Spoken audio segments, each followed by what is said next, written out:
Un tireur d'élite aveugle a tué 28 soldats allemands en 3 semaines. Pas de vision. Impossible de distinguer la cible, la distance, le vent. Seulement la voix d'un camarade, un murmure tremblant à son oreille. 300 mètres, légèrement à gauche du casque, mitrailleur. Et un coup de feu. Un tir en plein dans le mille. L'incident s'est produit à Stalingrad, en novembre 1942, lorsqu'un obus de mortier a arraché les 2 yeux du meilleur tireur d'élite de la division. Tous ont cru sa carrière terminée. Évacuation, hôpital, invalidité. Mais Ilya Grigoriev n'avait aucune intention de quitter son poste. Et son partenaire, Alexeï Voronov, était incapable de tirer. Ses mains tremblaient tellement sous l'effet de la commotion cérébrale que les organes de visée se brouillaient devant ses yeux. 2 infirmes.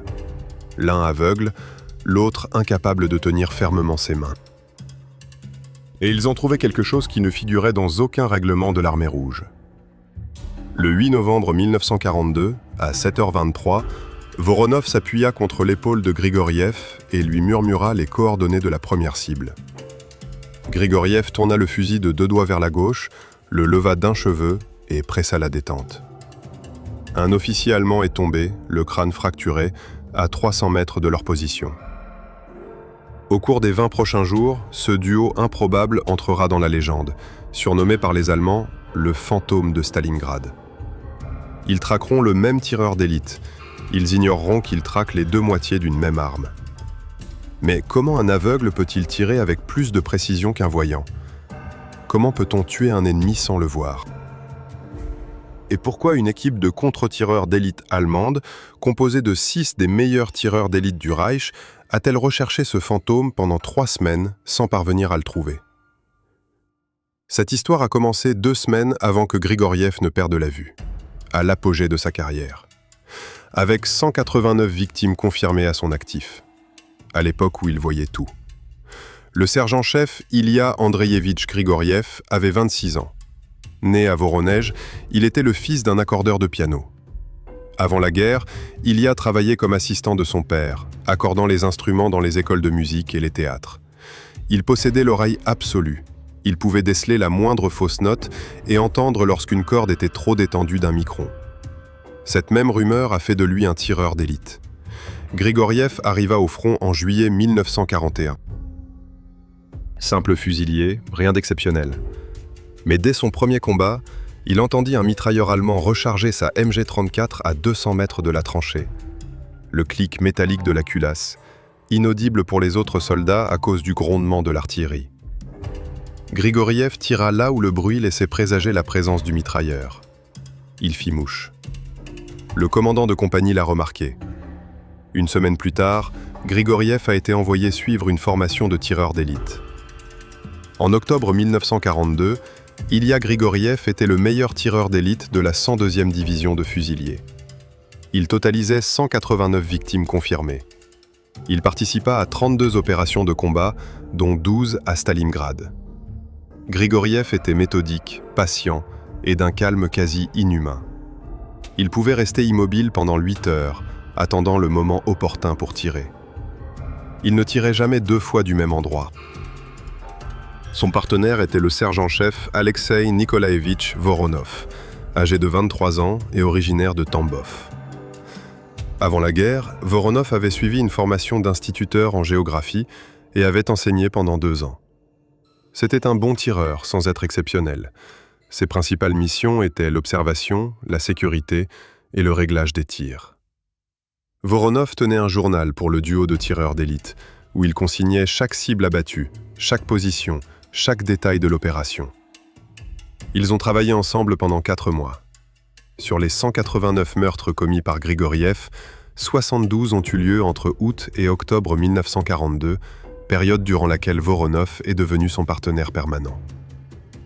Grigoriev était petit, 1,68 m, mince, avec de longs doigts de musicien. Ses yeux étaient gris, très clairs, presque transparents. Il parlait peu. Voronov était tout son contraire, large d'épaules, bavard et émotif. Ils se complétaient parfaitement. Personne ne se doutait que 2 semaines plus tard, ce couple se séparerait de la manière la plus tragique. et personne n'imaginait que cela les rendrait légendaires. Le 24 octobre 1942, les Allemands lancèrent une attaque massive contre les positions de la 102e division de fusiliers près de l'usine de tracteurs. Le bombardement d'artillerie dura 3 heures. Le terrain fut réduit à un amas de cratères, de débris de ferraille et de corps humains. Grigoriev et Voronov se trouvaient dans le bâtiment délabré de l'atelier numéro 3, au 2e étage, à l'endroit qu'ils avaient choisi une semaine auparavant. C'était une position idéale, une vue à 360 degrés, 3 sorties de secours et d'épais murs en béton. L'artillerie a touché le bâtiment à 11h47. Grigoriev ne se souvenait pas de l'explosion. Il se souvenait seulement d'un éclair aveuglant, puis des ténèbres absolues. Pas les ténèbres de la nuit, les ténèbres qui persistent même quand on ouvre les yeux. Voronov le traîna hors des décombres pendant 20 minutes. Grigoriev était conscient mais ne criait pas. Il restait allongé, silencieux, écoutant Voronov gémir en ramassant des briques. Le côté gauche du visage de Grigoriev était humide. Il passa la main dessus, ses doigts étaient de nouveau rouges. Mais il ne voyait plus le rouge. Un éclat de mortier de la taille d'un doigt d'enfant lui transperça son casque, ricocha sur son crâne et pénétra dans ses orbites selon un angle tel qu'il lui creva les 2 yeux. Le capitaine Sokolov, chirurgien du poste médical du régiment, raconta cela 2 heures plus tard en examinant Grigoriev. Il parla à voix basse pour que les autres blessés ne l'entendent pas. Les 2 yeux sont complètement perdus. Les nerfs optiques sont détruits. Toute récupération est impossible. Grigoriev était allongé sur une civière et écoutait la voix du chirurgien. Voronov était assis à côté de lui et lui tenait la main. La main de Voronov tremblait. « Vous serez envoyé dans un hôpital à l'arrière », poursuivit Sokolov. « Nous vous déclarerons invalide. La guerre est finie pour vous, sergent. » Grigoriev ne répondit pas. Il écouta les bruits qui l'entouraient. Les gémissements des blessés, le grondement de l'artillerie, les Allemands continuaient de bombarder, les pas des infirmiers, le cliquetis des instruments, et la respiration de Voronov, rapide et irrégulière. Grigoriev comprit qu'il ne reverrait plus jamais le visage de Voronov. Il ne verrait plus jamais l'ennemi dans son viseur. Il ne verrait plus jamais l'aube se lever sur la Volga. Il avait 26 ans, et il serait aveugle pour le restant de ses jours. Voronov ne ferma pas l'œil de la nuit. Assis près du lit de camp de Grigoriev dans la tente médicale, il contemplait le visage bandé de son collègue. Grigoriev ne dormait pas non plus. Le silence régnait.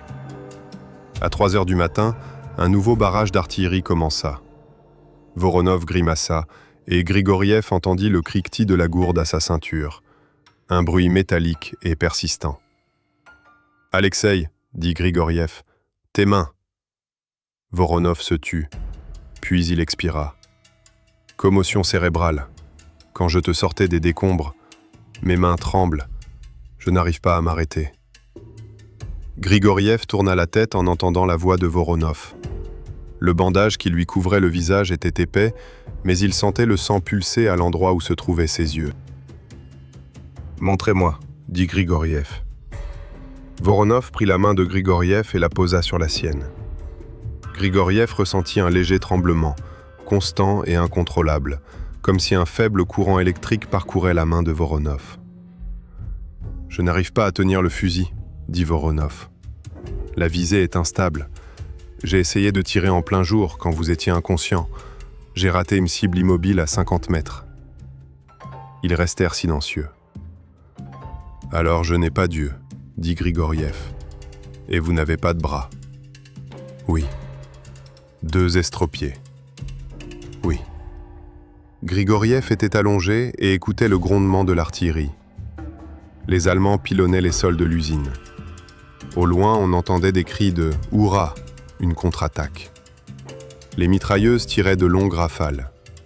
La MG-42, un son reconnaissable, 1200 coups par minute. Les mitrailleuses Maxim soviétiques répondaient plus lentement, avec un grondement plus grave. Grigoriev pouvait distinguer chaque arme à son bruit. Les pistolets mitrailleurs allemands MP40 émettaient de courtes rafales aiguës.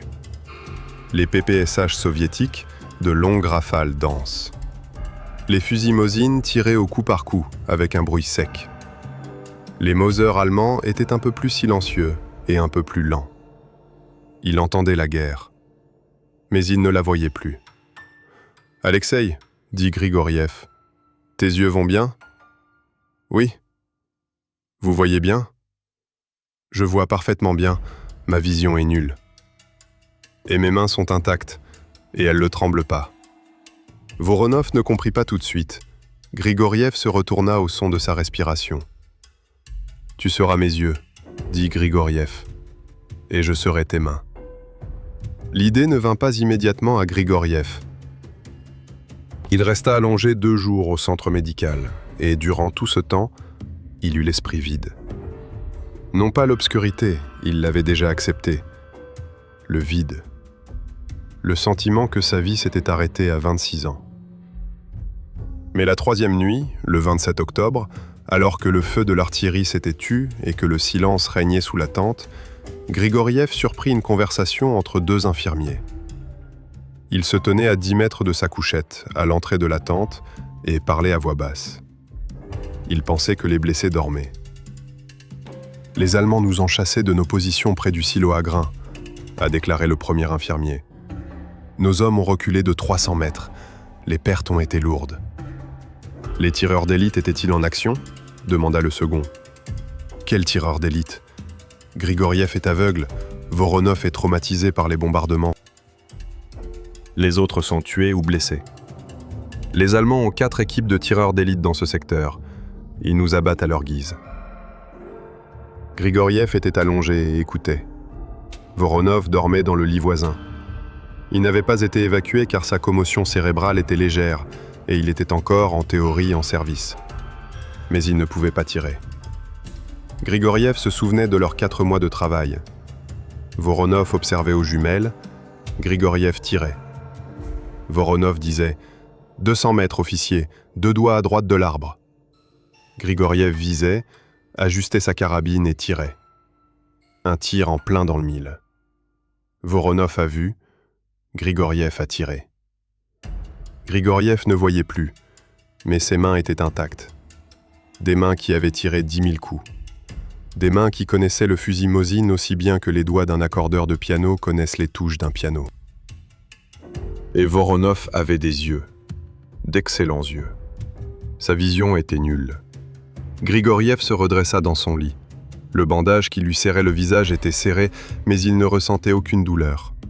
Le chirurgien avait soigneusement nettoyé les plaies.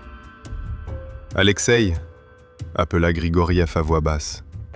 Voronov se réveilla immédiatement. « Je suis là. Apportez mon fusil. » Voronov resta silencieux pendant une seconde. « Il y a, toi, apportez le fusil. » Voronov se leva. Grigoriev entendit ses pas, lents et prudents. 1 minute plus tard, Voronov revint.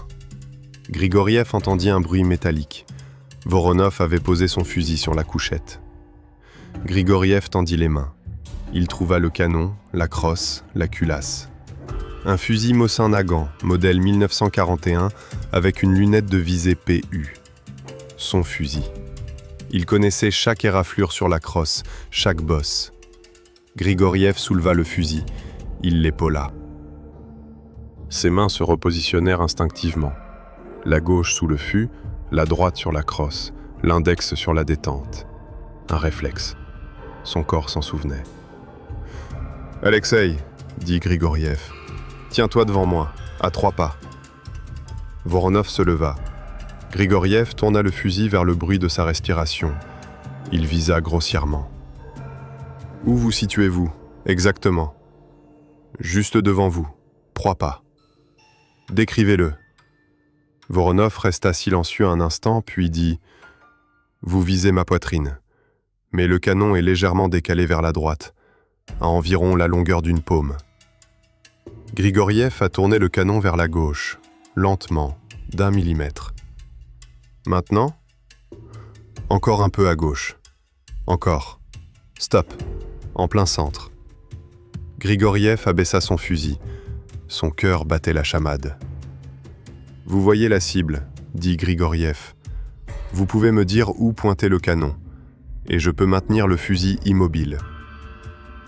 Je peux tirer. » Voronov restait silencieux. Grigoriev pouvait entendre sa respiration, rapide et irrégulière. C'est de la folie. Non, c'est le seul moyen de reprendre le combat. Vous ne voyez pas la cible, comment allez-vous tirer? Tu seras mes yeux. Tu me diras la distance, la direction, le vent. Tu ajusteras la visée, et je tirerai. Mes mains ne trembleront pas. Voronov s'assit sur sa couchette. Grigoriev entendit le grincement des ressorts. « Les Allemands vont nous tuer », a déclaré Voronov. « Les Allemands vont nous tuer de toute façon. Je serai envoyé à l'arrière et tu resteras ici sans partenaire. On nous considérera tous les deux comme perdus.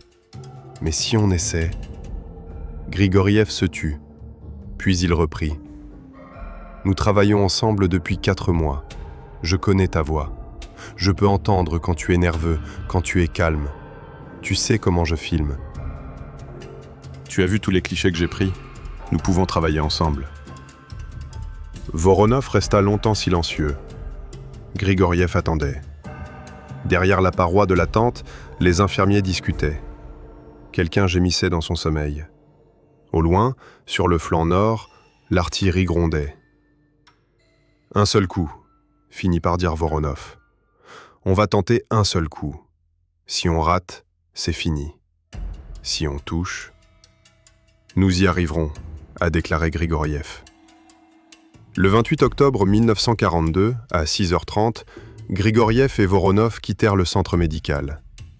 Grigoriev avait le bras en écharpe et Voronov le guidait par la main. Ils avançaient lentement entre les cratères et les débris. Grigoriev trébucha, mais ne tomba pas. Voronov le rattrapa de justesse. Le commandant de compagnie, le lieutenant-colonel Belov, les arrêta à l'abri du quartier général. « Grigoriev, vous devriez être au centre médical. »« Camarade lieutenant-colonel, je demande l'autorisation de reprendre mes fonctions, » a déclaré Grigoriev. Belov gardait le silence. Grigoriev pouvait entendre sa respiration lourde. Le commandant avait été traumatisé par les bombardements un mois auparavant et respirait difficilement depuis. « Vous êtes aveugle, » dit Belov. « Exactement, mais je peux tirer. Voronov sera mes yeux. » Belov resta silencieux pendant 10 secondes. Puis il dit « Expliquez. » Grigoriev expliqua brièvement, sans superflu. Voronov observa, donna les coordonnées. Grigoriev visa à voix haute, tira. Belov écouta en silence. « C'est impossible, » a déclaré Belov lorsque Grigoriev eut terminé. « Laissez-moi essayer. » Belov soupira. « Nous avons 23 tireurs d'élite dans la division. 6 d'entre eux ont été tués la semaine dernière, 8 ont été blessés et 3 ont été évacués. Il ne reste donc plus que 6 hommes. Les Allemands ont déployé des équipes de tireurs d'élite issus d'unités d'élite contre nous. Nous subissons des pertes chaque jour. » Belov resta silencieux. « Si vous pouvez tirer, tirez. Mais si vous ratez ne serait-ce que 3 fois de suite, je vous renvoie à l'arrière, Grigoriev. À l'ordre. » « Compris, camarade lieutenant-colonel. » Ils retournèrent à leur ancien emplacement, le bâtiment délabré de l'atelier numéro 3. Voronov conduisit Grigoriev jusqu'au 2e étage. Les marches étaient jonchées de briques. Grigoriev avançait lentement, tâtonnant du pied. Leur position au 2e étage était partiellement intacte. Une embrasure dans le mur, des sacs de sable, 2 caisses de munitions. Voronov fit asseoir Grigoriev, le dos au mur. « Assieds-toi ici, je vais jeter un coup d'œil. » Grigoriev resta assis à écouter. Voronov arpentait la position, vérifiant l'embrasure et observant aux jumelles. Derrière le mur, quelqu'un tirait au fusil. Des coups isolés, sporadiques. Un tireur d'élite soviétique se trouvait dans la position voisine. « Je vois des Allemands, » dit Voronov. « Une tranchée, 400 mètres. 3 dans la tranchée, 2 debout, 1 assis.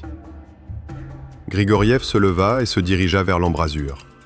Voronov se tenait à côté de lui. « Préparez votre fusil », dit Grigoriev. Voronov posa son fusil sur un sac de sable dans l'embrasure. Grigoriev se baissa et tâta la crosse.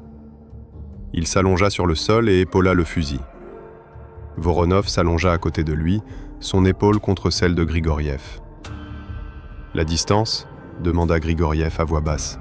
« 420 mètres, vent léger, de gauche à droite. » « Quel est l'objectif ? » « Un officier, posté près du parapet, à travers ses jumelles. » Regardant dans notre direction.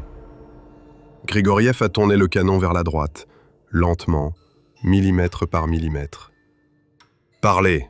dit Grigoriev. « Encore plus à droite. Plus loin. Stop. Plus haut. Encore un petit peu. Stop. Vous visez sa poitrine. Vent. Gauche. Faible. Correction. Pouce à gauche. » Grigoriev a tourné le canon d'1 millimètre vers la gauche. « Donc ? » ?»« Oui. Maintenant, visez le cou. » Il reste immobile. Grigoriev respirait lentement. Viser à l'aveugle lui paraissait étrange. Il ne voyait ni la cible, ni le réticule. Il ne voyait que l'obscurité. Mais ses mains, elles, savaient. Elles sentaient le fusil. Son index appuya sur la détente. « Il fait demi-tour », murmura Voronov. « Il va entrer dans la tranchée maintenant. » Grigoriev expira complètement, et il appuya sur la détente. Coup de feu. Recul. Grigoriev arma automatiquement la culasse, éjecta la cartouche usagée et chambra une nouvelle cartouche. « Il a été touché », dit Voronov d'une voix calme. « Au cou. Il est tombé. » Grigoriev restait immobile. Son cœur battait régulièrement. Ses mains ne tremblaient pas. « Une autre cible », a déclaré Grigoriev. Voronov regarda à travers ses jumelles. 2 personnes courent vers le cadavre. 380 mètres. Elles se déplacent rapidement. Choisissez-en un. À gauche. Je cours le long de la tranchée. Je m'arrêterai près du cadavre. Grigoriev tourna le canon vers la gauche. Voronov murmura « Encore plus à gauche. Encore plus loin. Stop. Plus bas. Plus bas. Stop. » Il se pencha sur le cadavre, immobile. Grigoriev a été renvoyé. « Il a été touché », a déclaré Voronov. « Dans le dos. Il est à terre. 2 coups. 2 impacts. Le 3e Allemand disparut dans la tranchée. » Voronov et Grigoriev restèrent immobiles pendant encore 10 minutes, mais aucune nouvelle cible ne se présenta. « Nous partons », a déclaré Voronov. Ils abandonnèrent leur position et retournèrent à l'abri. Belov les accueillit à l'entrée. « Je l'ai vu », a dit Belov. « 2 coups. Comment est-ce possible ?»« Ça marche, camarade lieutenant », dit Grigoriev. Belov resta silencieux. Puis il dit « Continue ». La première semaine de travail du tireur d'élite aveugle et de son partenaire fut marquée par une tension constante. Grigoriev et Voronov partaient chaque matin à 6 heures pour rejoindre leur position avant l'aube et ne rentraient qu'après le coucher du soleil. Des heures pouvaient s'écouler entre 2 tirs, mais chaque tir était précis. Le 29 octobre, 3 Allemands furent tués. Le 30 octobre, 2. Le 31 octobre, 4. Le 1er novembre, un seul, mais il s'agissait d'un officier d'état-major que les Allemands tentaient de faire passer clandestinement à travers le No Man's Land dans un véhicule blindé de transport de troupes. Grigoriev brisa le pare-brise d'un coup de poing à 500 mètres de distance. L'officier mourut sur le coup. Belov a suivi les résultats. Il n'y croyait pas les premiers jours. Il s'attendait à ce que le tireur d'élite aveugle commence à rater sa cible, mais il n'y a eu aucune erreur. Le 3 novembre, Belov convoqua Grigoriev et Voronov au poste de commandement. Le capitaine Rodin, chef du renseignement du régiment, était présent.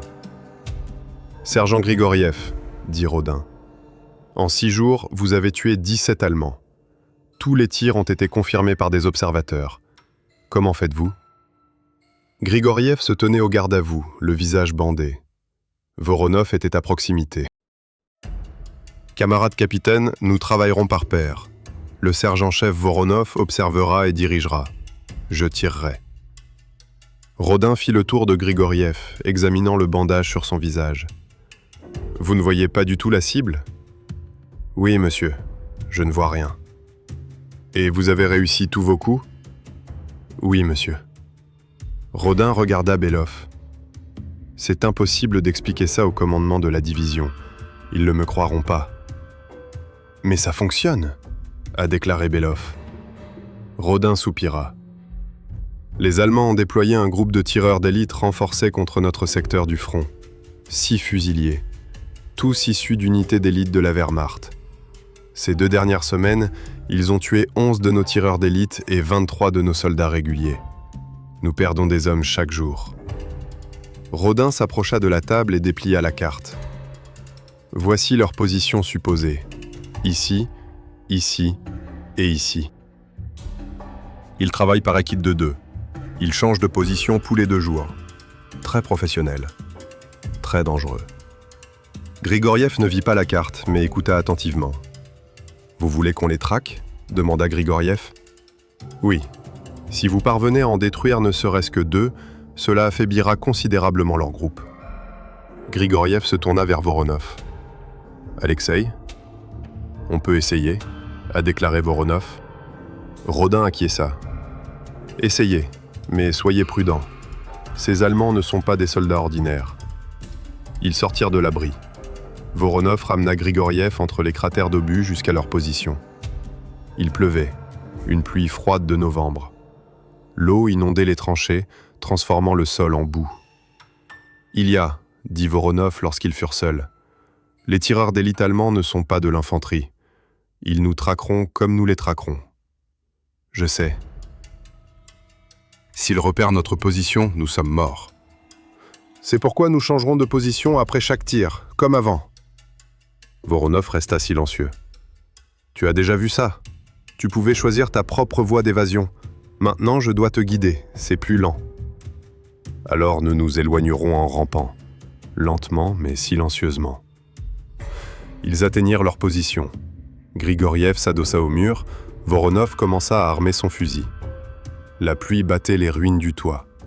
Des tirs d'artillerie retentissaient au loin. Les Allemands pilonnaient les sols de l'usine. « Alexei, dit Grigoriev, parle-moi des tireurs d'élite allemands. Dis-moi tout ce que tu sais. » Voronov s'assit à côté de lui.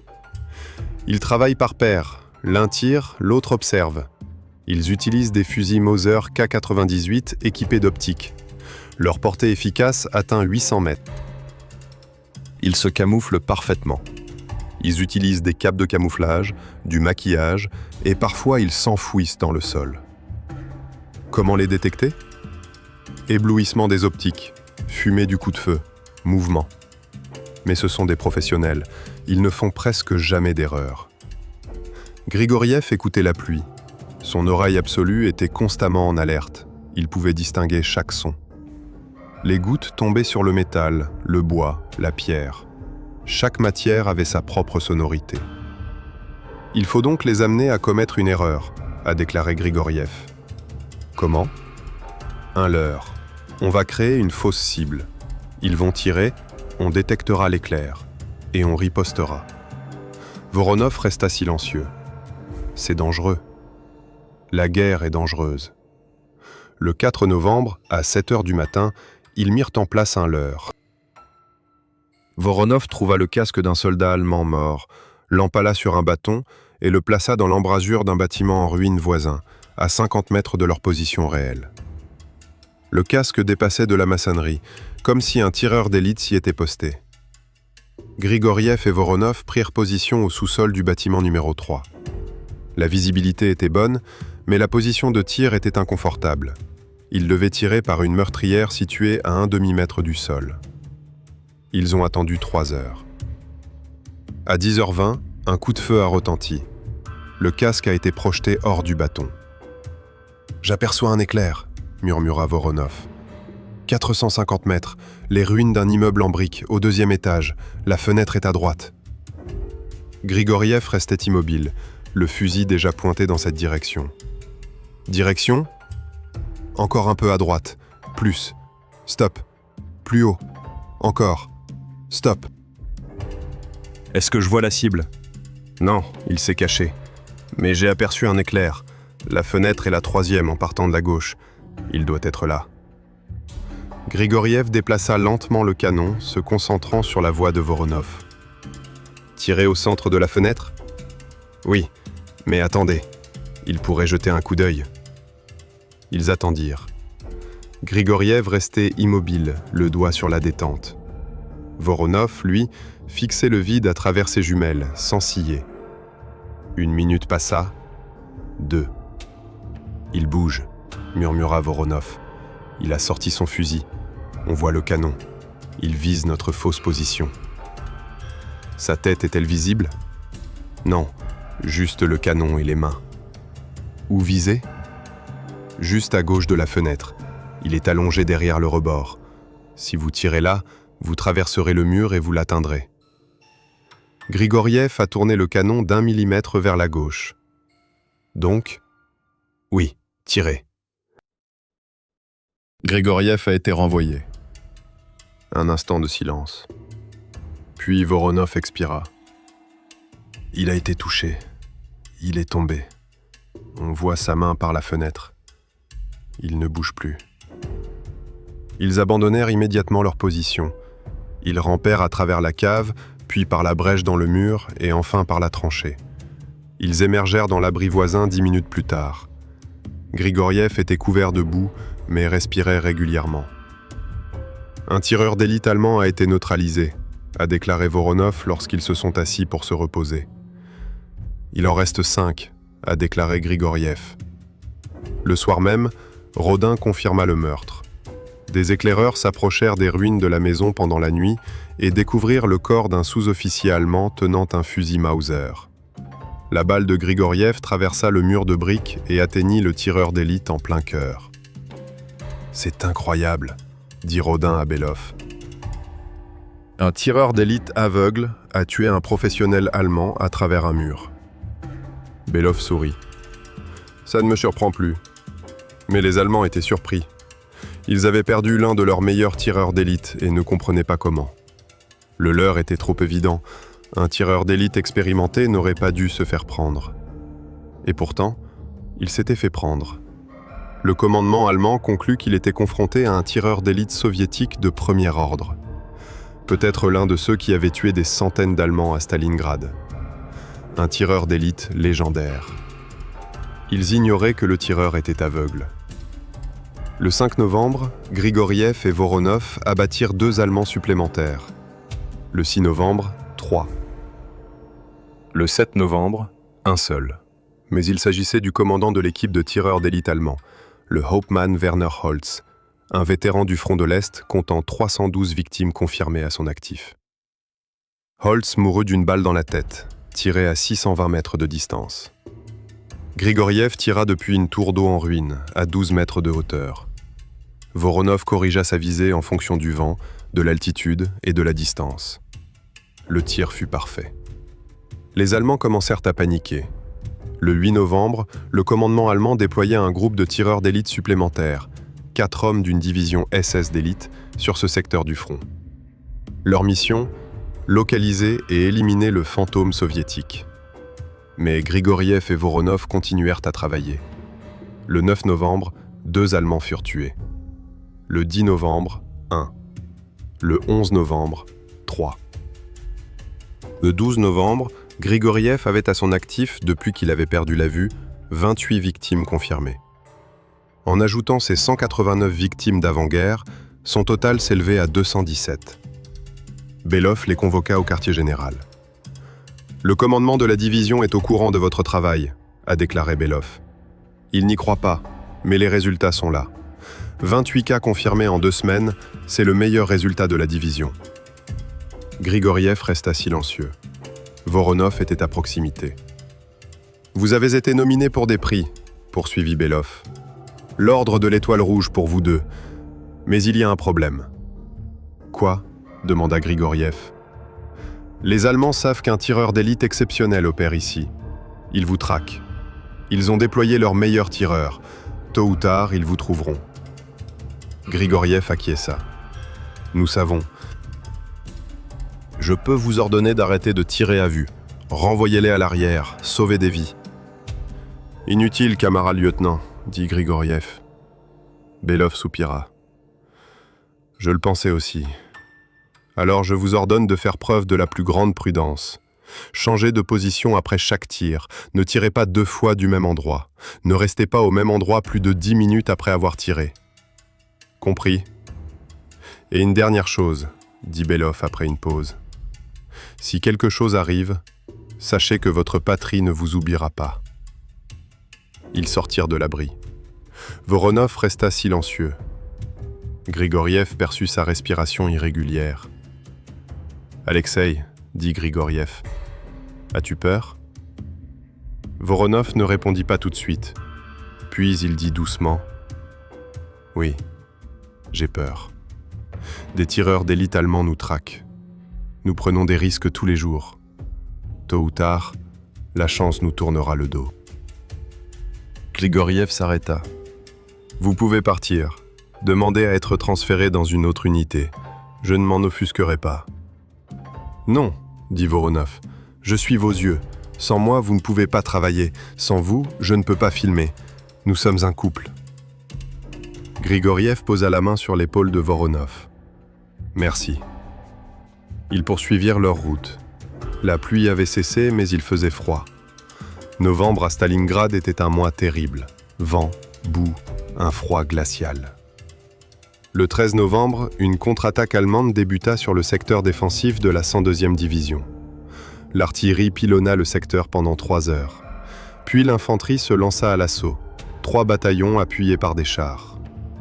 Grigoriev et Voronov étaient retranchés dans un entrepôt d'usine détruit. Ils étaient impuissants face à l'attaque.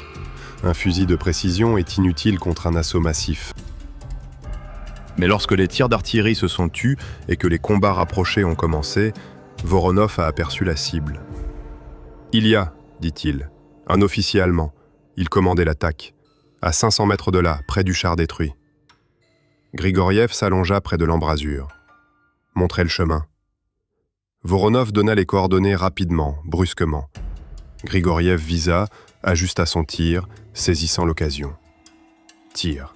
« Il a été touché, a déclaré Voronov. Le policier est mort. » L'attaque allemande dans ce secteur a flanché. Sans chef, les soldats, désorientés, se sont mis à couvert et ont commencé à battre en retraite. Grigoriev tira 4 autres coups ce jour-là. 4 soldats allemands furent tués. Tous les tirs furent précis. Le soir venu, l'attaque allemande fut repoussée.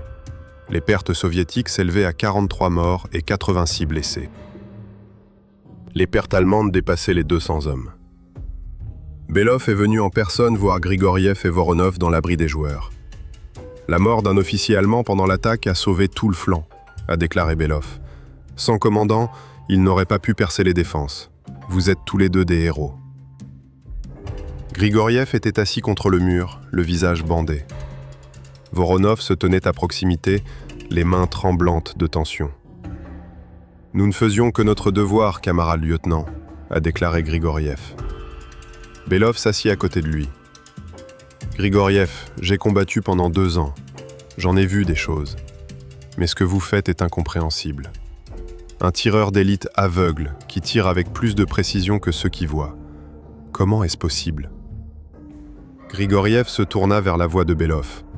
« Je ne tire pas avec plus de précision que celui qui a des lunettes, camarade lieutenant. J'ai simplement appris à tirer sans mes yeux. J'ai Voronov. Il est mes yeux. Et je suis ses mains. Ensemble, nous ne formons qu'un seul tireur d'élite. » Belov resta silencieux. Puis il dit « Vous avez changé les tactiques de la guerre des tireurs d'élite. Je n'ai jamais entendu parler d'un tel duo. » « Parce que personne n'a essayé, » a déclaré Voronov. Belov se leva. « Allez-y, mais soyez prudents. Les Allemands ne sont pas stupides. Ils se rendront compte qu'il y a quelqu'un de spécial qui travaille ici, et ils le traqueront avec un objectif précis. Il est parti. Grigoriev et Voronov sont restés dans l'abri. « Il y a, dit Voronov d'une voix calme. Belov a raison. Les Allemands sont déjà à l'affût. J'ai vu leurs tireurs d'élite. Ils changent de position, observent, attendent. Ce sont des professionnels. Nous sommes aussi des professionnels, a déclaré Grigoriev. Mais ils ont un avantage, ils voient avec leurs deux yeux. Grigoriev sourit.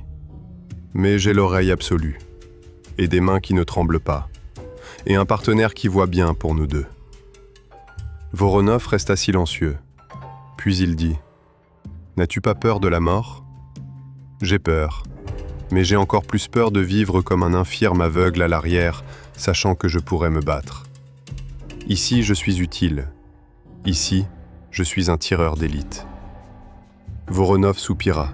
« Alors continuons à travailler. » Le 14 novembre, Grigoriev et Voronov prirent position dans le sous-sol d'une école délabrée à 200 mètres de la ligne de front. La position était risquée, trop près des Allemands. Mais la vue était excellente. On pouvait distinguer 3 tranchées allemandes, un abri et un poste d'observation.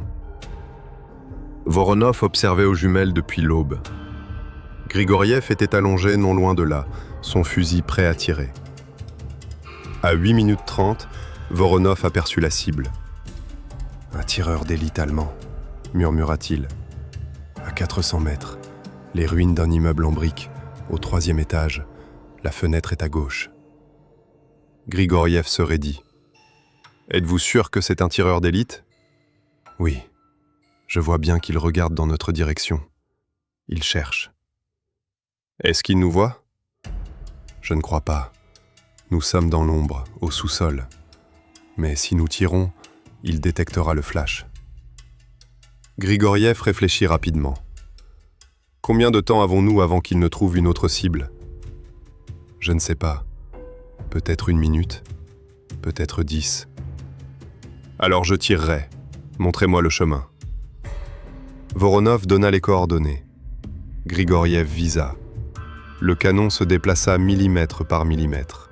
« Arrêtez !» « Vous visez sa tête. Il est immobile. Tirez. » Grigoriev a été renvoyé. « Il a été touché, » souffla Voronov. « À la tête. Il est tombé. »« Nous partons, » a déclaré Grigoriev. Ils ont rampé à travers le sous-sol, par un trou dans le mur, puis par une tranchée. Ils ont émergé sains et saufs 7 minutes plus tard. Le 2e tireur d'élite allemand a été tué. Mais ce même jour, le soir même, ce qu'ils redoutaient s'est produit. Grigoriev et Voronov prirent position dans l'atelier de l'usine en ruine.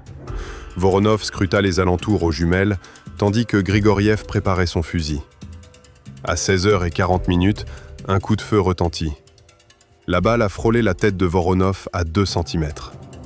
Il est tombé, se plaquant instinctivement au sol. « Un tireur d'élite allemand !» cria Voronov. « Ils nous ont repérés !» Grigoriev restait immobile. « Où est-il ? » ?»« Je ne sais pas. »« Je n'ai pas vu l'éclair. » Le 2e coup de feu.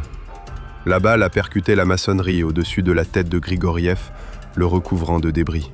« Allons-y, maintenant !» cria Voronov. Il saisit Grigoriev par le bras et le traîna vers la sortie. Un 3e coup de feu. La balle frappa le sac de sable qui recouvrait Grigoriev une seconde auparavant. Ils dévalèrent le couloir, Voronov entraînant Grigoriev avec lui. Grigoriev trébucha mais continua de courir. 3 autres coups de feu retentirent derrière eux. Le tireur d'élite allemand visait des cibles en mouvement mais les manquait. Ils sautèrent du bâtiment, plongèrent dans une tranchée et la longèrent en courant. L'artillerie commença à pilonner l'usine. Les Allemands ajustaient leurs tirs à l'endroit précis où se trouvaient Grigoriev et Voronov quelques instants auparavant. Ils atteignirent l'abri 10 minutes plus tard. Ils étaient tous deux couverts de boue et de sueur et respiraient bruyamment. « Presque », dit Voronov en reprenant son souffle. « Très près. » Grigoriev était assis contre le mur, le visage pâle sous le bandage. « Ils ont failli nous tuer », dit Grigoriev d'une voix calme. « Oui, et ils réessayeront. » Grigoriev resta silencieux, Puis il dit « Il faut donc d'abord les tuer ». Le 15 novembre, Rodin réunit les 7 tireurs d'élite restants de la division, dont Grigoriev et Voronov. La réunion eut lieu dans l'abri du quartier général du régiment. Les Allemands ont intensifié leurs tirs de précision, a déclaré Rodin. Ils ont au moins 8 tireurs d'élite dans notre secteur, peut-être plus. Ils ciblent des ennemis précis. Ces 3 derniers jours, nous avons déploré la mort de 2 tireurs d'élite et un blessé. Rodin déplia la carte. Voici les positions présumées des tireurs d'élite allemands. Ici, ici, ici et ici. Ils travaillent de manière professionnelle. Ils changent de position, utilisent des leurres et opèrent par paires. « Camarade capitaine », dit l'un des tireurs d'élite, le sergent Kulikov, « quels sont vos ordres ?»« Éliminez-les, à tout prix. Les tireurs d'élite allemands nous infligent de graves pertes. Nous perdons des officiers, des signaleurs, des observateurs. Si nous ne les arrêtons pas, les pertes vont s'aggraver. » Rodin regarda Grigoriev. « Sergent Grigoriev, vous avez tué 2 tireurs d'élite allemands. Comment ?» Grigoriev se tourna vers la voix de Rodin. « Appât et patience, camarade capitaine. Nous avons placé une fausse cible. Ils ont tiré, nous avons détecté l'éclair et riposté. Est-ce que ça fonctionnera à nouveau ? Peut-être, mais les Allemands apprennent. » Ils sont devenus plus prudents. Rodin acquiesça. Agissez ensuite en fonction de la situation. L'essentiel, c'est le résultat. La réunion prit fin. Les tireurs d'élite regagnèrent leur position. Grigoriev et Voronov retournèrent à leur abri. Voronov s'assit contre le mur, sortit une gourde et but une gorgée d'eau. Ses mains tremblaient violemment. « Alexeï, dit Grigoriev, comment vont tes mains ? Pire encore, ils tremblent davantage, sans doute à cause du stress. » Grigoriev tendit la main. Voronov y posa sa paume. Grigoriev ressentit un léger tremblement, constant, incontrôlable. « Vous êtes fatigué, dit Grigoriev. Nous sommes tous les deux fatigués. Peut-être devriez-vous demander à aller à l'arrière ? Vous pourriez vous reposer et recevoir des soins. » Voronov sourit. « Et vous, sans moi ? Un tireur d'élite aveugle, sans yeux ? Je trouverai un autre partenaire. » Tu ne trouveras pas ça. Personne d'autre ne travaillera avec toi comme je le fais. On a travaillé ensemble pendant 4 mois avant que tu ne sois blessé. Je sais comment tu respires avant de tirer. Je sais comment tu vises avec ton fusil. Je sais quand tu es prêt à tirer. Un autre partenaire ne le saura jamais. Grigoriev acquiesça. Alors reposez-vous au moins aujourd'hui. Nous nous mettrons en place demain. Voronov s'allongea sur la couchette et ferma les yeux. 1 minute plus tard, il dormait. Grigoriev, adossé au mur, écouta sa respiration, régulière et profonde. Le sommeil après une longue période d'effort.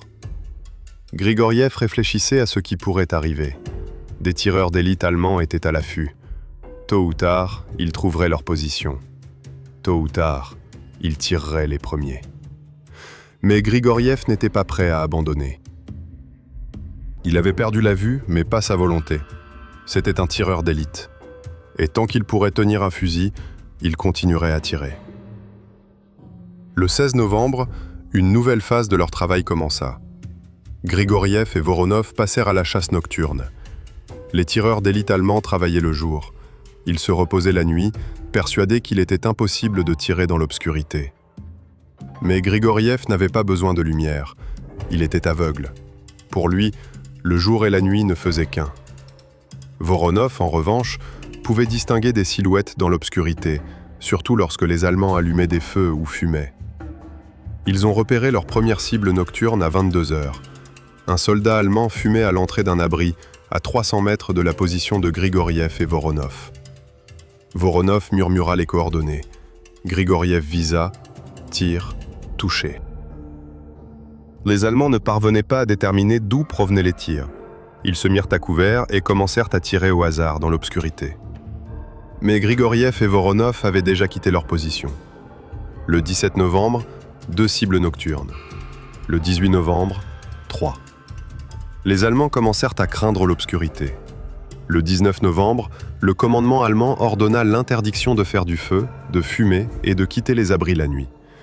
Mais cela n'eut aucun effet. Grigoriev entendit des bruits. Il entendit une toux allemande dans une tranchée. Il entendit quelqu'un parler à voix basse. Il entendit le bruit métallique des armes. Voronov observa ces bruits. Il repéra une cible. Grigoriev tira. Le 20 novembre, ils tuèrent 4 Allemands de plus. Le 21 novembre, 3.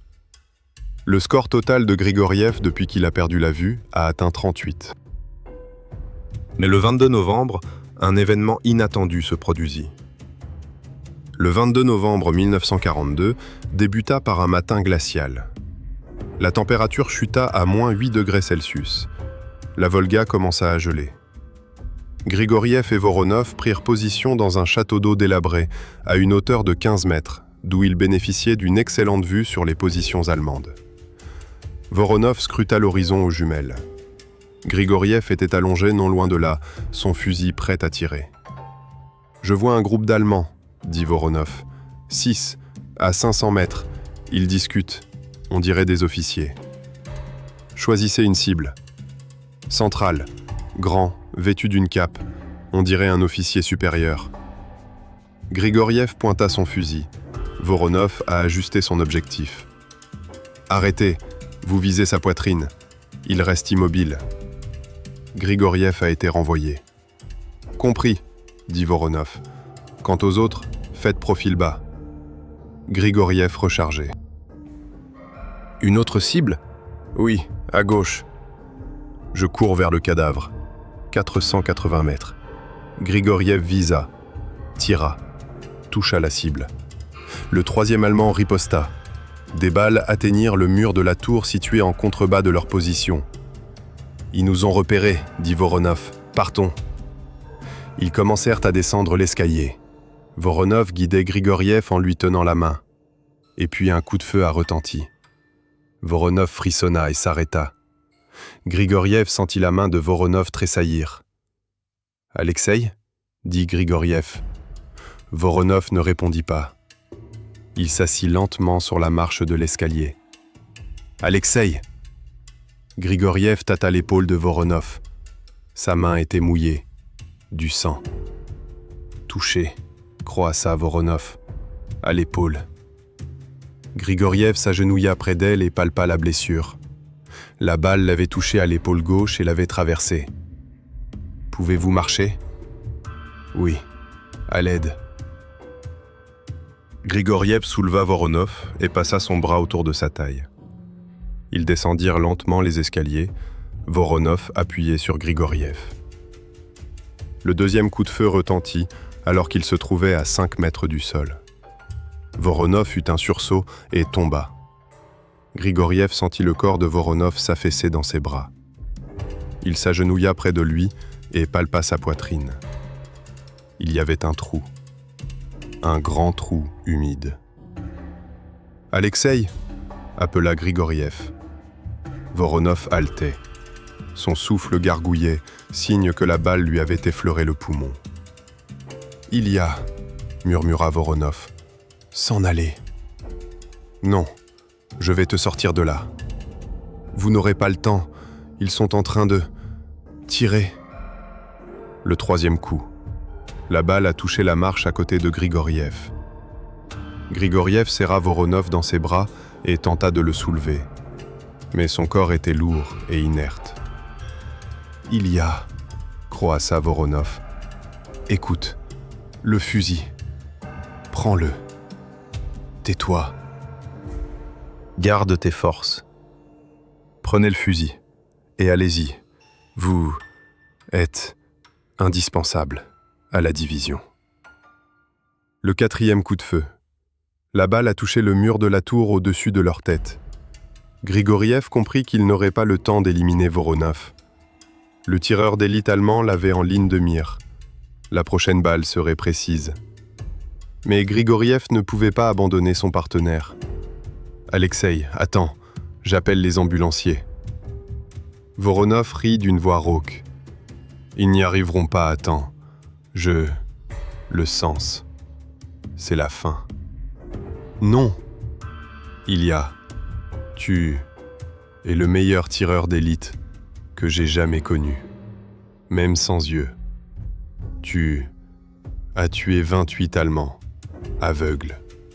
C'est incroyable. Voronov toussa. Du sang gicla sur la main de Grigoriev. Promets-le-moi, croassa Voronov. Tu vivras jusqu'à la fin de la guerre et tu raconteras à tout le monde notre histoire. Comment un tireur d'élite aveugle et un observateur voyant ont tué des Allemands? Je le promets. Voronov expira. Bien. Le 5e coup de feu retentit. La balle atteignit Voronov à la tête. Grigoriev sentit le corps de Voronov tressaillir, puis il se figea. « Alexeï !» appela Grigoriev à voix basse. Il n'y a pas eu de réponse. Grigoriev était assis sur les marches, serrant contre lui le corps de son partenaire. Le tireur d'élite allemand continuait de tirer, mais Grigoriev restait immobile. Il entendait les balles frapper les murs autour de lui. Il entendait des soldats soviétiques crier au loin. Ils avaient vu le tireur d'élite sous le feu ennemi. Mais Grigoriev ne partit pas. Il resta assis auprès du corps de Voronov pendant 10 minutes. Puis des soldats de l'armée rouge le trouvèrent. Ils traînèrent Grigoriev de force dans un abri. Le corps de Voronov a été emporté par les secouristes 1 heure plus tard, lorsque le tireur d'élite allemand a quitté sa position. Grigoriev fut évacué le jour même. Le commandement de la division estima qu'un tireur d'élite aveugle et sans partenaire était inutile. Il fut envoyé dans un hôpital à l'arrière, puis dans une maison de repos à Saratov. Pour Ilya Grigoriev, la guerre prit fin le 22 novembre 1942. Au total, 217 Allemands tués. 28 d'entre eux étaient aveugles. L'hiver 1942 à 1943 fut le plus froid de la vie d'Ilya Grigoriev. Non pas à cause du gel, mais à cause des ténèbres, qui étaient désormais devenues éternelles. Il fut admis à l'hôpital de Saratov le 25 novembre.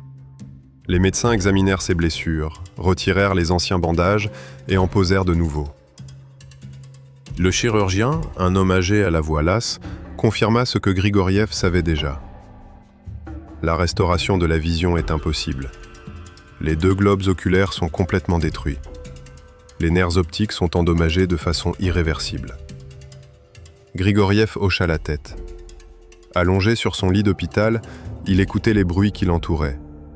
Les gémissements des blessés, les pas des infirmières, le grincement des chariots transportant les médicaments. Il entendait tout distinctement, chaque son séparément. Mais il n'entendit pas la voix de Voronov. Pendant la première semaine suivant l'évacuation, Grigoriev parlait à peine. Les infirmières essayaient d'engager la conversation, mais il ne répondait que par monosyllabes. Les médecins lui demandaient comment il se sentait, mais il disait que tout allait bien. Mais tout n'allait pas bien. Voronov était mort. Son partenaire, celui qui était devenu ses yeux. L'homme avec qui ils avaient travaillé pendant 4 mois avant et 2 semaines après. Alexeï Nikolaïevitch Voronov, 23 ans, originaire de Tambov, professeur de géographie. Grigoriev se souvint de sa voix, calme, posée, précise. 300 mètres, légèrement à gauche du casque. Compris. Allons-y. Cette voix avait disparu. Le 3 décembre, le capitaine Rodin se rendit à l'hôpital Grigoriev. Il apporta les documents relatifs à la décoration. « Sergent Grigoriev », dit Rodin en s'asseyant près du lit de camp. « Le commandement de la division vous a proposé pour l'ordre de l'Étoile rouge, pour la destruction de 28 soldats et officiers allemands entre le 28 octobre et le 22 novembre 1942. » Grigoriev restait allongé en silence. Le sergent-chef Voronov a été proposé à titre posthume pour l'ordre, a poursuivi Rodin. Pour son courage et son héroïsme dans l'accomplissement de missions de combat. Il méritait plus qu'un ordre, dit Grigoriev à voix basse. Rodin resta silencieux. Je sais, vous le méritez tous les deux. Ce que vous avez fait est incroyable. Un tireur d'élite aveugle qui abat ses ennemis avec une précision supérieure à celle des voyants. Cela restera dans l'histoire. Grigoriev se retourna en entendant la voix de Rodin. « Camarade capitaine, qu'est-il arrivé au tireur d'élite allemand, celui qui a tué Voronov ?» Rodin soupira. « Nous avons localisé sa position. Une usine de briques en ruine, à 600 mètres du château d'eau où vous étiez. Le tireur d'élite est parti immédiatement après avoir tué Voronov. Nous n'avons pas pu le retrouver. » Grigoriev serra les poings. « Il est donc vivant ? » Peut-être, mais cela n'a plus d'importance. La guerre continue. Des tireurs d'élite meurent et tuent chaque jour. Rodin se leva. « Grigoriev, vous avez fait tout votre possible. Plus que ce que quiconque aurait pu attendre d'un aveugle. Reposez-vous maintenant. La guerre est finie pour vous. » Il partit. Grigoriev se retrouva seul. La guerre est finie. Mais la vie continue. La vie dans l'obscurité, sans yeux, sans partenaire, sans la possibilité de faire ce qu'il savait faire de mieux. Tirer. Le 1er janvier 1943, Grigoriev fut transféré dans un foyer pour invalides de guerre. Il s'agissait d'un grand bâtiment situé à la périphérie de Saratov qui accueillait des soldats aveugles, amputés des jambes et des bras. Des personnes mutilées par la guerre, mais qui avaient survécu. On attribua à Grigoriev une chambre au 2e étage. Elle était petite, avec un lit, une table et une chaise. La fenêtre était orientée au sud, du moins c'est ce qu'on lui avait dit, bien qu'il ne pût voir ni la fenêtre ni la lumière. Les premières semaines à la maison de retraite furent un véritable enfer. Grigoriev n'était pas habitué à être aussi dépendant. Il trébuchait sur les meubles, laissait tomber des objets et était incapable de trouver le chemin de la salle à manger sans aide. Mais il a appris petit à petit. Son oreille absolue lui permettait de s'orienter. Il mémorisait les sons du couloir, le craquement du plancher sous certaines lames, l'écho sur les murs, la distance jusqu'à l'escalier d'après le bruit de ses pas. En un mois, il pouvait se rendre seul de sa chambre à la salle à manger. Il apprit à s'habiller, à se laver et à manger sans aide. C'étaient de petites victoires, insignifiantes pour une personne ordinaire, mais pour un aveugle, elles étaient immenses. La maison de retraite accueillait 123 personnes. Grigoriev en rencontra quelques-unes. Le soldat Smirnov, qui avait perdu ses 2 jambes près de Moscou, le sergent Petrov, devenu aveugle suite à des brûlures au napalm, et le caporal Kozlov, amputé du bras droit et de la jambe gauche. Ils étaient tous traumatisés par la guerre. Ils essayaient tous de reprendre le cours de leur vie, mais rares étaient ceux qui parlaient de la guerre. Les souvenirs étaient trop douloureux. Grigoriev ne disait rien non plus. Assis dans sa chambre, allongé sur sa couchette, il écoutait les bruits de la ville par la fenêtre. Parfois, il pensait à Voronov. Il se rappelait sa voix, son rire, ses dernières paroles. « Promets-moi que tu vivras jusqu'à la fin de la guerre. » Grigoriev l'a promis, et il tiendra sa promesse. Au printemps 1943, une commission venue de Moscou se rendit à la maison de retraite. Des fonctionnaires du commissariat du peuple à la défense, des médecins et des représentants d'organisations publiques examinèrent les résidents handicapés, vérifièrent leurs conditions de vie et s'entretinrent avec eux. L'un des officiers, le colonel Alexeyev, s'intéressa à Grigoriev. Il consulta son dossier personnel et demanda à le rencontrer. Ils se rencontrèrent dans le bureau du directeur de la maison de retraite. Grigoriev était assis en face du colonel, le visage encore bandé. Les médecins avaient dit que c'était nécessaire en permanence pour protéger ses orbites endommagées. « Sergent Grigoriev, dit Alexeyev, j'ai lu votre dossier. 217 victimes confirmées. 28 d'entre elles ont été tuées après avoir rendu quelqu'un aveugle. C'est un record. » Grigoriev resta silencieux. « Expliquez-nous comment vous avez fait, demanda Alexeyev. Grigoriev raconta l'histoire, brièvement, sans détails superflus. Comment Voronov donna les coordonnées, comment il visa avec son fusil à la voix, comment ils travaillèrent pendant 2 semaines, tuant des Allemands avec une précision incroyable. Alexeïev écouta en silence. Lorsque Grigoriev eut terminé, le colonel marqua une pause, puis dit « C'est incroyable. Je n'ai jamais entendu parler d'une telle méthode. Vous avez pratiquement inventé une nouvelle tactique de tireur d'élite. Pas moi, nous, avec Voronov. Oui, bien sûr, mais c'est vous qui en avez eu l'idée. » Alexeïev sortit un carnet et écrivit quelque chose. « Grigoriev, je veux que votre histoire soit connue. Elle inspirera d'autres anciens combattants handicapés. Elle montrera que même une personne aveugle peut être utile à la patrie. » Grigoriev secoua la tête. « Je ne veux pas servir d'exemple, je faisais simplement mon travail. » « Mais vous l'avez fait mieux que beaucoup de personnes voyantes, c'est important. » Grigoriev resta silencieux. Alexeïev soupira. « D'accord, je n'insisterai pas. Mais sachez ceci, le commandement se soucie de vous.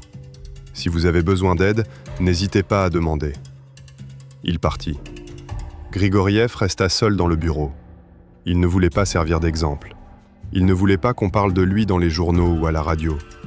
Il ne désirait qu'une chose, recouvrer la vue, retrouver Voronov, retrouver sa vie d'avant-guerre. Mais c'était impossible. Durant l'été 1943, l'ergothérapie a débuté à la maison de retraite. Les personnes handicapées apprenaient des compétences qu'elles pouvaient acquérir malgré leur handicap. Celles qui n'avaient pas de jambes apprenaient la vannerie et la cordonnerie. Celles qui n'avaient pas de bras apprenaient à se servir de leurs jambes et à taper à l'ordinateur grâce à des prothèses spéciales.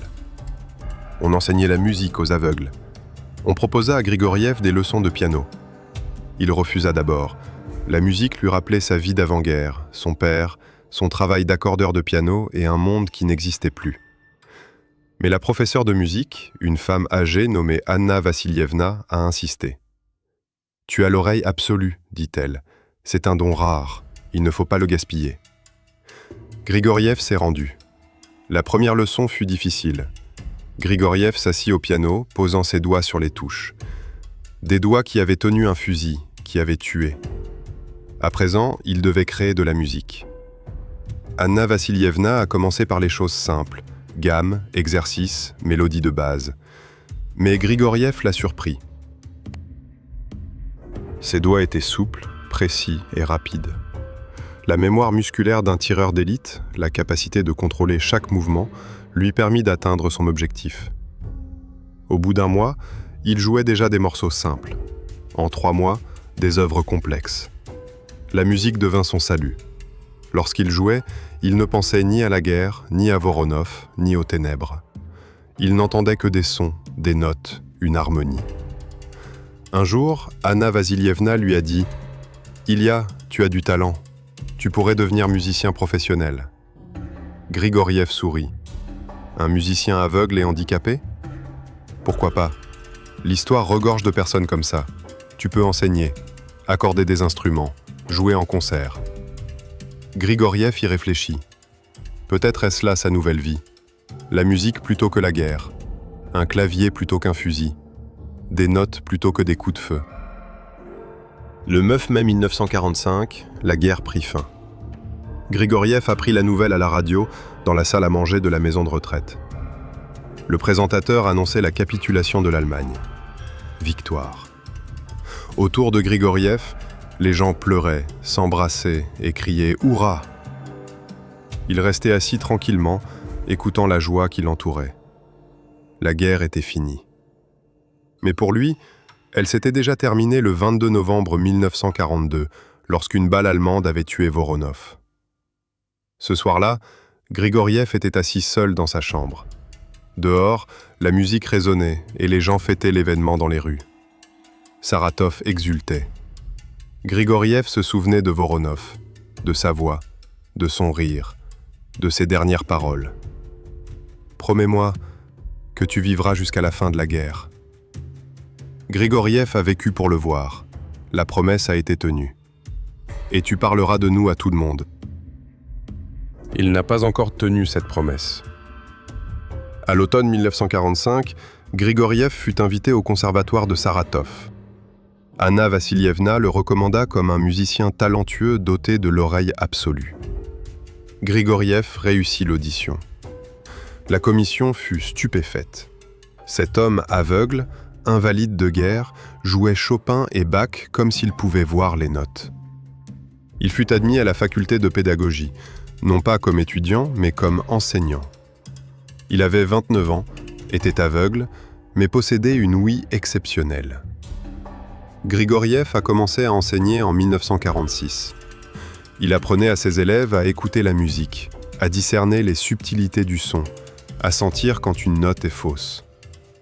Au début, les élèves avaient peur de lui. Le professeur aveugle, le visage bandé, était intimidant. Mais ils finirent par comprendre qu'il était le meilleur. Il entendait ce que les autres ne remarquaient pas. Il corrigeait les erreurs que personne d'autre n'avait vues. Grigoriev a enseigné pendant 30 ans, de 1946 à 1976. Durant cette période, des centaines d'élèves ont suivi ses cours. Nombre d'entre eux sont devenus des musiciens, des professeurs et des chefs d'orchestre de renom. Il se souvenait de l'instituteur aveugle qui entendait chaque note. Mais peu savaient qu'avant la guerre, cet enseignant avait été tireur d'élite, qu'il avait tué 217 Allemands, qu'il en avait tué 28 en étant aveugle. Grigoriev n'en parlait pas. La guerre appartenait au passé. Il vivait pour la musique. En 1962, un journaliste moscovite se rendit à Saratov. Il écrivait un livre sur les tireurs d'élite pendant la Grande Guerre patriotique et découvrit une mention de Grigoriev dans les archives. Un journaliste, un jeune homme nommé Andrei Smirnov, rencontra Grigoriev dans son appartement. Grigoriev avait 46 ans, vivait seul, enseignait au conservatoire et accordait des pianos à domicile. « Ilya Andreevitch, dit Smirnov, j'ai lu votre dossier militaire. 217 Allemands tués, 28 d'entre eux après avoir perdu la vue. C'est incroyable. » Grigoriev était assis sur une chaise, le visage encore bandé.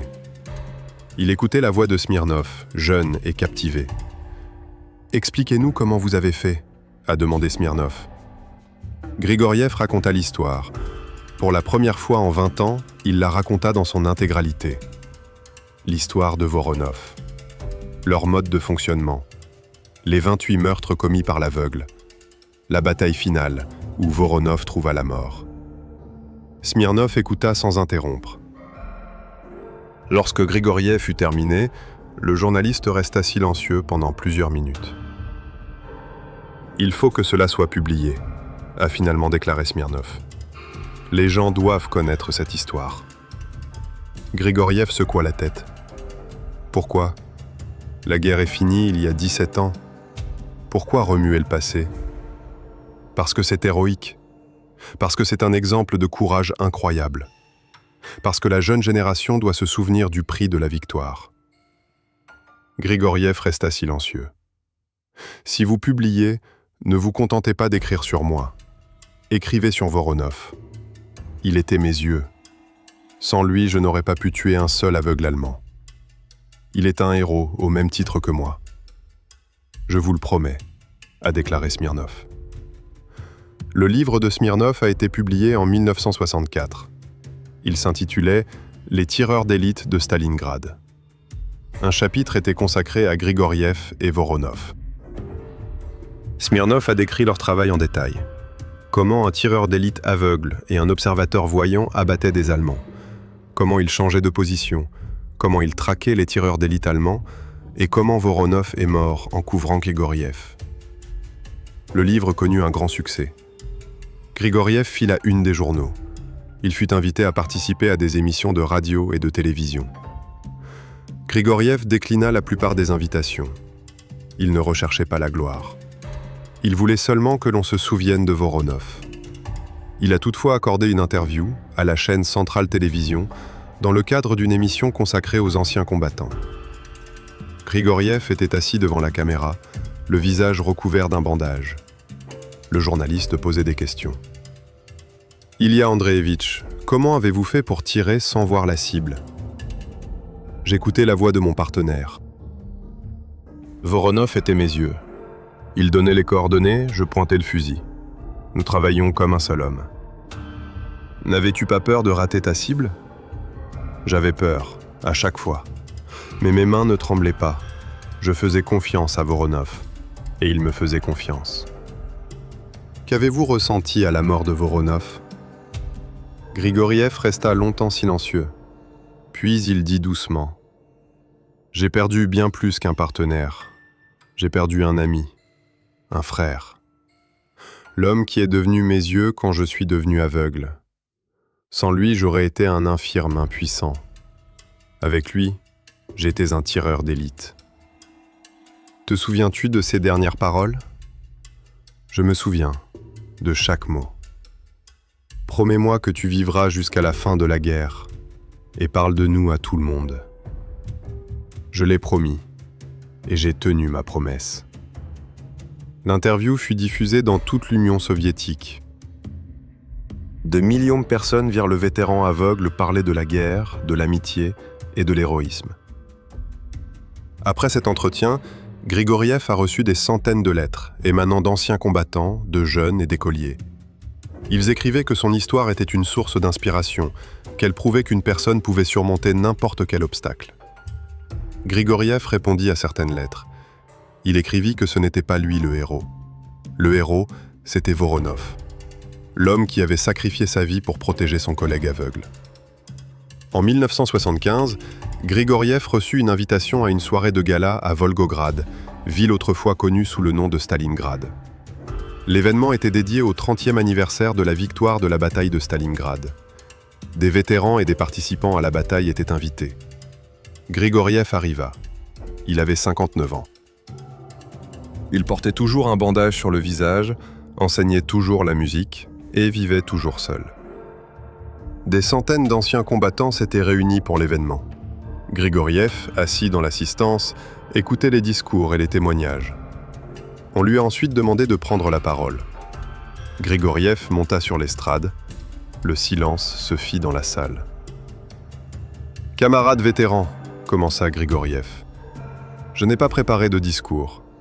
Je veux simplement vous parler de l'homme qui m'a sauvé la vie à 2 reprises. » Il lui parla de Voronov, de leur rencontre, de leur collaboration pendant 4 mois, de la façon dont Voronov l'avait extrait des décombres après l'explosion, de la façon dont il lui avait proposé de travailler ensemble lorsque Grigoriev était devenu aveugle, de la façon dont ils avaient tué 28 Allemands en 2 semaines, de la façon dont Voronov était mort en protégeant Grigoriev. « Alexeï Voronov était un héros », a déclaré Grigoriev. « Il aurait pu partir quand je suis devenu aveugle, il aurait pu demander sa mutation, mais il est resté. Il est devenu mes yeux. Il risquait sa vie chaque jour travaillant avec un collègue aveugle, et il est mort en me protégeant. » Grigoriev se tut. Le silence régnait également dans la salle. « J'ai vécu longtemps après la guerre, poursuivit Grigoriev. J'ai enseigné la musique, j'ai formé des élèves, j'ai accordé des centaines de pianos.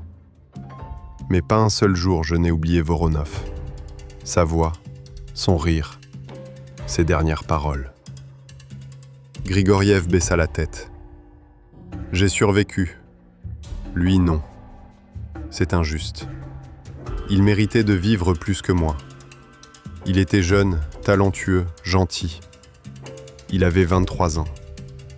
Toute sa vie était devant lui. » Grigoriev leva la tête. « Mais je suis reconnaissant au destin de l'avoir connu, d'avoir travaillé avec lui, d'avoir été mon ami. Alexeï Voronov est un véritable héros de la bataille de Stalingrad. Et je veux que vous vous souveniez de son nom. » Le public se leva d'un seul élan. Les applaudissements tonnèrent pendant 1 minute. Les vétérans pleuraient. Beaucoup d'entre eux avaient perdu des amis à la guerre. Grigoriev descendit de l'estrade. Un homme âgé, s'appuyant sur une canne, s'approcha de lui. « Ilya Andreevitch, dit-lui la 102e division. Je me souviens de vous et de Voronov. Je me souviens de votre façon de travailler. C'était incroyable. » Grigoriev se tourna vers la voix. « Quel est ton nom ?»« Sergueï Koulikov. J'étais tireur d'élite dans votre division. Nous nous sommes rencontrés lors d'une réunion avec Rodin en novembre 1942. » Grigoriev se souvenait. Le sergent Koulikov, l'un des 7 tireurs d'élite restants de la division. « Je me souviens, dit Grigoriev. Vous avez survécu. » « Oui, il a été blessé 3 fois, mais il a survécu. Et Voronov, c'était un homme bien. Le meilleur. Ils restèrent silencieux. Ilya Andreevitch, dit Kulikov, après la guerre, j'ai souvent pensé à toi, à ta façon de tirer à l'aveugle, à ta collaboration avec Voronov. Cela a changé ma vision du métier de tireur d'élite. J'ai compris que le plus important, ce ne sont pas les yeux, mais la confiance entre partenaires. Grigoriev acquiesça. Voronov me faisait confiance. Je lui faisais confiance. C'est pourquoi nous avons pu travailler. En 1976, Grigoriev prit sa retraite. Il avait 60 ans, sa santé se détériorait et l'enseignement devenait difficile. Il vivait paisiblement dans un petit appartement du centre de Saratov. Parfois, il accordait des pianos sur commande. Parfois, il recevait des élèves chez lui. Parfois, il s'asseyait simplement près de la fenêtre et écoutait la ville. D'anciens élèves lui ont rendu visite. Ils lui ont apporté des provisions, l'ont aidé dans les tâches ménagères et lui ont partagé des nouvelles. Grigoriev écoutait leurs voix, discernant leurs humeurs à leurs intonations. Son oreille absolue le sauva jusqu'au bout. Le 18 novembre 1978, un jeune homme se présenta à Grigoriev. Il se présenta. « Ilya Andreevitch, je m'appelle Alexei Voronov. Je suis le neveu de votre associé, le fils de son frère aîné. » Grigoriev s'est figé. « Voronov ?»« Oui, mon père m'a parlé de l'oncle Alexis, de son combat à Stalingrad, de sa mort en te sauvant. Je voulais te rencontrer. » Grigoriev invita le jeune homme à entrer dans la pièce. Ils s'assirent à table. Grigoriev écouta la voix de son invité, jeune, claire et assez semblable à celle de Voronov père. « Parlez-moi de mon oncle, » demanda le jeune Voronov. « Mon père parlait peu, il avait du mal à se souvenir. » Grigoriev a raconté tout ce dont il se souvenait, leur rencontre, leur collaboration, comment Voronov était devenu ses yeux, sa mort. Le jeune Voronov écouta en silence. Lorsque Grigoriev eut terminé, le jeune homme dit doucement « Merci. Maintenant, je comprends mieux mon oncle. Un héros. » « Oui, » dit Grigoriev, « un héros. » Le jeune Voronov se leva et s'apprêtait à partir. Il s'arrêta à la porte. « Ilya Andreevitch, mon oncle Alexei est mort à 23 ans. Je suis plus âgé que lui maintenant. J'ai 25 ans. C'est un sentiment étrange d'être plus âgé qu'un homme qui était un héros. » Grigoriev acquiesça. Il restera éternellement âgé de 23 ans. Et nous vieillissons. C'est la vie. Le jeune Voronov partit. Grigoriev resta seul. Il pensait à la jeunesse éternelle de Voronov. 23 ans. Toute la vie devant lui.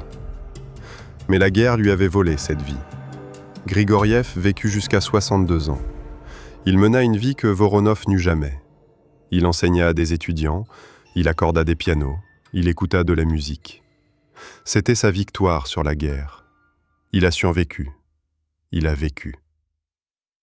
Le 22 novembre 1982, 40 ans jour pour jour après la mort de Voronov, Grigoriev s'éteignait. Paisiblement, dans son sommeil, dans son appartement. Il avait 66 ans. Il a été inhumé à Saratov, au cimetière municipal. D'anciens élèves, des collègues et des anciens combattants ont assisté aux obsèques. Sur la pierre tombale, ils ont écrit « Ilya Andreevitch Grigoriev, 1916 à 1982. Tireur d'élite, musicien, professeur. 217 ennemis détruits pour la mère patrie. 28 d'entre eux sont aveugles. » Une petite plaque portant le nom de Voronov a été apposée près de la tombe de Grigoriev. C'était une initiative des anciens élèves de Grigoriev qui savaient combien Voronov comptait pour leur professeur. Le panneau indiquait « À la mémoire d'Alexei Nikolaïevitch Voronov, 1919 à 1942, partenaire et ami. » Les yeux d'un tireur d'élite aveugle. L'histoire de Grigoriev et Voronov n'est pas oubliée. En 1985, une exposition consacrée aux tireurs d'élite a été inaugurée au musée Panorama, Bataille de Stalingrad, de Volgograd. Parmi les pièces exposées figure le fusil Mosin Nagant utilisé par Grigoriev. À proximité sont présentées des photographies de Grigoriev et Voronov, leur certificat de décoration et un extrait de leur journal de combat. Les guides touristiques racontent aux visiteurs l'histoire d'un tireur d'élite aveugle. Beaucoup ont du mal à y croire au début. Comment peut-on tirer sans yeux? Mais des documents le confirment. 28 Allemands tués en 2 semaines. Tous les tirs ont été vérifiés et enregistrés. En 2000, des spécialistes militaires russes ont étudié la méthode de Grigoriev et Voronov. Ils ont mené des expériences avec des tireurs d'élite modernes. Il s'est avéré que la méthode fonctionne, à condition d'une interaction parfaite entre l'observateur et le tireur. Cette méthode a été baptisée « tir à l'aveugle en binôme ». Elle est enseignée dans les écoles de tireurs d'élite comme exemple de solution non conventionnelle à un problème de combat. Mais l'importance principale de l'histoire de Grigoriev et Voronov ne réside pas dans ces tactiques. Elle réside dans la démonstration de la force de l'esprit humain. Grigoriev perdit la vue. Pour la plupart des gens, cela signifiait la fin d'une vie active. Pour un tireur d'élite, c'était encore plus dramatique. Mais Grigoriev ne se laissa pas abattre. Il prouva le moyen de continuer le combat. Voronov aurait pu partir.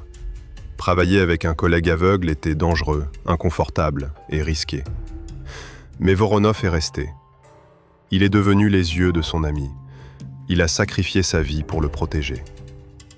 C'est une histoire d'amitié, de confiance, de 2 personnes, chacune avec ses défauts, qui, ensemble, sont devenues une arme redoutable. Un tireur d'élite aveugle et un observateur voyant. L'un sans yeux, l'autre sans main sûre. Ensemble, une force redoutable. Ils tuèrent 28 Allemands en 2 semaines. C'est peu comparé aux pertes totales de la bataille de Stalingrad, mais chaque mort était une victoire sur les circonstances, sur les blessures, sur le désespoir. Grigoriev et Voronov ont prouvé qu'une personne peut surmonter toutes les limitations si elle a un objectif et quelqu'un qui croit en elle. La guerre exigeait l'impossible des hommes. Et les hommes ont accompli l'impossible. Les soldats se battaient sans armes, sans nourriture, sans espoir de secours. Les blessés reprenaient le combat. Les estropiés trouvaient des moyens de se rendre utiles. Blessé, Ilya Grigoriev aurait pu se replier à l'arrière, être déclaré invalide et finir la guerre à l'hôpital. Personne ne l'aurait jugé. Aveugle, il a fait tout son possible. Mais Grigoriev choisit de rester. Non par fanatisme ni par soif de gloire, mais simplement parce qu'il était tireur d'élite. Et tant qu'il pourrait tenir un fusil, il se devait de tirer. Alexei Voronov aurait pu refuser.